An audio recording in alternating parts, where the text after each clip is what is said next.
Bonjour à tous, j'espère que vous allez bien. Alors aujourd'hui, on va commencer la chute verticale avec frottement dans un fluide. Alors, الفقرة خاصة بالنسبة للبي et sciences maths, ما كايناش عند SVT. Alors, la chute verticale avec frottement. Tout d'abord, bilan des forces pour un système étudié dans un fluide. Donc, le terme fluide, que ce soit un gaz ou bien un liquide, c'est ça le fluide. Alors, bilan des forces, on a toujours le poids du système. On a la poussée d'Archimède et les frottements avec le fluide. Donc, trois forces. Alors, c'est pour ça on va faire un rappel pour les intensités des forces. Alors, la poussée d'Archimède, FA, par définition, c'est la masse volumique du fluide fois le volume fois l'intensité de pesanteur. Et les frottements avec le fluide, l'intensité est égale à K, coefficient de frottement, fois la vitesse VG, de façon générale, à la puissance N. Alors, on va voir que N, c'est un entier qui peut prendre deux valeurs, soit 1, soit 2, ça dépend de la vitesse du système dans le fluide. Voilà. Donc, les frottements avec le fluide, bien évidemment, le poids, c'est la masse fois l'intensité du pesanteur. Donc, il faut apprendre par cœur ces trois intensités parce que pour appliquer la deuxième loi de Newton, alors à savoir tous les chapitres de la mécanique, c'est juste l'application de la deuxième loi de Newton. Ça veut dire ce qu'on appelle le principe fondamental de la dynamique. Alors, pour appliquer la deuxième loi, système étudié, c'est la BI, tout d'abord. Bilan des forces, poussée d'Archimède, frottement avec le fluide, le poids. Donc, par application de la deuxième loi de Newton dans un repère lié à la Terre supposé galiléen, c'est l'axe OZ, voilà, défini par le vecteur unitaire K qui dirige l'axe. Donc, il faut toujours signaler les 3 points Legna avant de commencer la rédaction. Donc, avant de trouver l'équation différentielle ou bien d'appliquer la deuxième loi de Newton.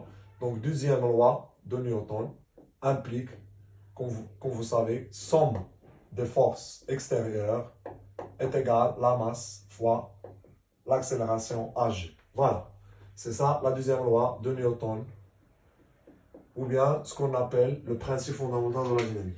Alors, maintenant, la somme des forces, donc il y a 3 forces, donc on va avoir F1 plus P, voilà, plus le frottement avec le fluide est égal à la masse fois l'accélération Ag. Voilà. Donc, les exercices de la mécanique. Donc, on commence par l'application de la deuxième loi de Newton. Donc, tout simplement pour déterminer l'expression de l'accélération, pour savoir comment varie la vitesse. Autrement, parce que tout simplement, l'accélération, ce n'est que la dérivée de la vitesse. Donc, à apprendre par cœur sans oublier que l'accélération Ag, ce n'est que la dérivée de Vg par rapport au temps. C'est ça la définition de l'accélération. Les lois de Newton, chapitre 1. Donc, très important dans la notion. On dit, la mécanique. Voilà. Donc, pour déterminer l'accélération, à savoir comment varie la vitesse du système dans le fluide, c'est ça l'objectif.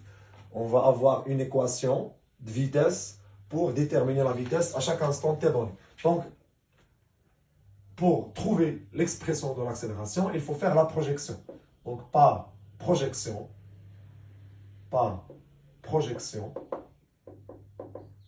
suivant l'axe OZ, c'est l'axe de mouvement, ou bien dans le repère, suivant l'axe OZ,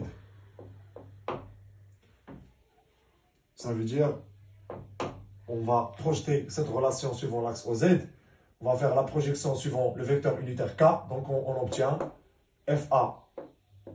FAZ plus PZ plus petit FZ égale à MHZ. Voilà. C'est ça la projection. Alors, tu as une équation analytique, une équation avec les composantes sans vecteur. Donc, après, on va remplacer FA par rapport à l'axe OZ, sens opposé. FA par rapport à l'axe OZ. Donc, moi FA. PZ, P, la projection de P suivant l'axe OZ. Donc, ça donne la composante PZ, c'est ça PZ. Alors, PZ, la composante PZ, c'est la même norme par rapport à l'axe OZ. Donc, on va avoir plus P. Parce que parallèle à l'axe et de même sens avec l'axe. Alors, F, petit f, projection, il est toujours petit f parallèle à l'axe. درتها واحد شويه هكا غير باش تبان لينا petit f على f ما نمشيوش تكونوا confondus vers le haut. الا كان لو سيستيم هابط bien sûr حيت لي فروتمون ديما عكس le sens de mouvement. Alors انا بتكون moins petit f égale à m hg, sachant que hgz égale à hg puisque le mouvement se fait suivant l'axe vertical. Alors là on va remplacer donc fa c'est ρ fluide fois V fois G, moins, voilà, le poids, c'est mg, alors plus m fois g, les frottements avec le fluide, k fois vg, on prend le cas où n égale à 1, alors est égal m à g. Voilà, donc on va factoriser par g, alors m, il nous reste m moins ρ fluide fois V moins K fois Vg égale m dVg sur dt. Alors je vais diviser l'équation par m. On va multiplier l'équation par 1 sur m. بتحيد m من هنا finalement بيبقى عندي هنا m وبيبقى عندي هنا m. وهنا بتبقى لي Ag اللي هي dVg sur dt. Donc on remplace l'accélération Ag par la dérivée de la vitesse si on vous demande de déterminer l'équation différentielle vérifiée par la vitesse. Parce que l'accélération, ce n'est que la dérivée de la vitesse. C'est la question de l'équation différentielle de la mécanique. Le litige de l'équation différentielle, ou la deuxième loi de Newton, parce que la deuxième loi, somme des forces égales à la masse fois l'accélération. L'accélération, elle fait à la dérivée de la vitesse. Par définition, c'est la dérivée première de la vitesse et la dérivée seconde de la position. Et on peut déterminer les équations différentielles à partir de la deuxième loi de Newton. Alors, on peut poser l'équation différentielle. Elle dit A ou elle dit B. On va poser deux constantes. Donc, à savoir, alors on pose que la constante A est égale à G facteur. Et là, c'est un maqamat. Tout le monde fluide fois V sur la masse du solide. Sur la masse du solide. Voilà. Et la constante B va être égale à K sur la masse. Voilà. Sur la masse, bien sûr, du solide. Alors, c'est normal. K, c'est le coefficient de frottement. K, c'est le coefficient de frottement avec le fluide. C'est le coefficient de frottement avec le fluide. Alors, K, le coefficient de frottement avec le fluide dépend de dimension du système, la forme géométrique du système, et dépend aussi de la nature du fluide. Ça veut dire, K, on peut définir K, par exemple, pour une sphère, alors pour une sphère, le coefficient de frottement K avec le fluide égale à 6 pi fois nu fois R, tel que R, c'est le rayon du sphère. Alors, K dépend de la forme géométrique. K a dit, c'est une sphère. Alors, K dépend de la forme géométrique du solide. Puisque le solide est caractérisé par un rayon, se forme une sphère.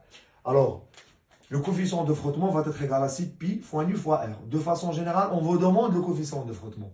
Mais nu, c'est un coefficient, c'est un autre coefficient qui définit la nature du fluide. Coefficient dépend du fluide. Coefficient dépend du fluide. C'est le coefficient de viscosité du fluide. Voilà.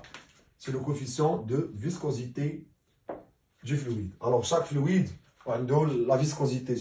Alors, l'équation différentielle, donc, l'équation différentielle vérifiée par la vitesse,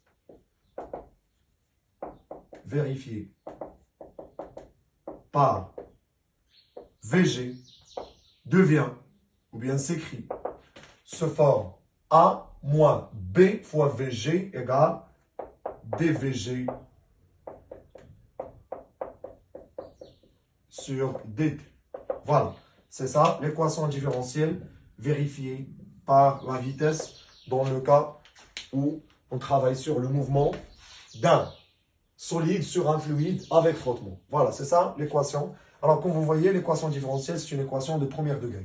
Donc la solution de cette équation mathématiquement, point de vue mathématique, la solution c'est une fonction exponentielle qui fait J pour RC ou RL.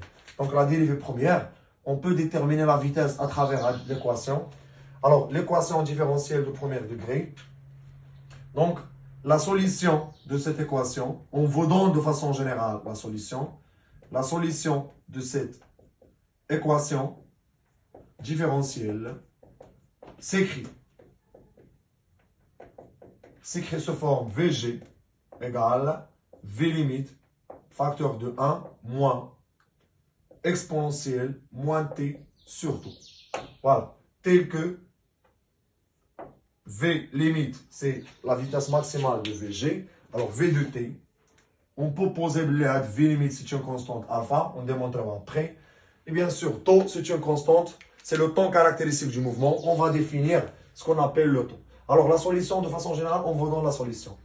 D'abord, comment on va exploiter la solution pour déterminer les constantes dialogue le mouvement. Quelles sont les constantes de mouvement? Donc, comment on va travailler à la solution. L'autre vidéo, Inch'Allah.